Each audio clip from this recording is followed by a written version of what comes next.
जिसमें हमने मधुशाला पर चर्चा की। आशा है कि आपने एंजॉय किया होगा। वैसे तो ये विषय परिवर्तन था, लेकिन हम समय के साथ हॉट टॉपिक्स जो भी रहेंगे उस पर चर्चा बीच बीच में करते रहेंगे। अब पीने की तो हमने बात कर ली, लेकिन जो मुख्य बात है वो है खाने की।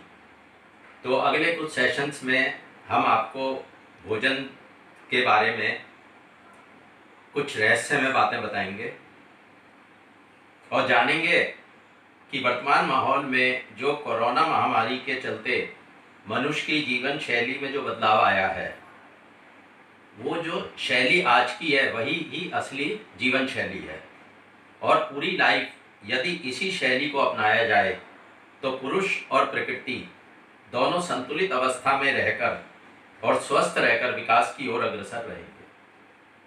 वर्तमान में मनुष्य की जीवन शैली घर तक सीमित रह गई है, जहाँ वह घर का बना हुआ सादा भोजन ही प्रिफर कर रहा है। शायद एक डर है कि कोरोना की चपेट में ना आ जाए, वह बाहर के भोजन को अवॉइड कर रहा है। शायद उसके लिए ऐसा करना एक कठिन प्रोसेस रहे, क्योंकि महामारी से पहले मनुष्य को बाहर के खाने की काफ़ी आदत पड़ गई थी। ऐसा होने के कई कारण थे, जैसे भागदौड़ वाली व्यस्त जिंदगी, कभी खा लिया कभी ना खा लिया वाली स्थिति, स्विगी जोमेटो जैसी कंपनियों द्वारा 24 घंटे भोजन की उपलब्धता और वो भी घर पर, आदि दूषित जीवन शैली का ही अंग है। सबसे बड़ी बात यह है कि छोटी सी जीभ के स्वाद के लालच में पेट पर पड़ने वाले बर्डन को भुला दिया जाता है। साथ ही खाए गए आइटम से प्राप्त होने वाले न्यूट्रिशन को भी भुला दिया जाता है। इसका क्या कारण है? शायद इस विषय पर अज्ञानता ही इसका कारण है, क्योंकि यदि इस शिक्षा को बचपन से स्कूलों में दिया जाए तो बच्चा धीरे धीरे जीवन में इसको उतारेगा और बड़ा होकर वो भोजन के केस में अलर्ट रहेगा। आपको एक उदाहरण देते हैं छोटा सा।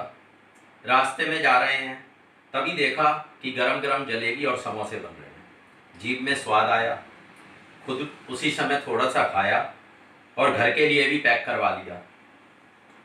अब इसमें सोचने वाली क्या क्या चीजें हैं। क्या खाने से पहले हाथ धोए? जहां सामान बन रहा था वहां पर बसें व अन्य वाहन भी चल रहे थे और धूल भी उड़ रही थी। वह सीधी कढ़ाई में जा रही थी और सामान के साथ पक रही थी। सोचा? कभी नहीं। आप इस विषय पर सोचें और विश्लेषण करें। इसी चर्चा को हम कल जारी रखेंगे। धन्यवाद।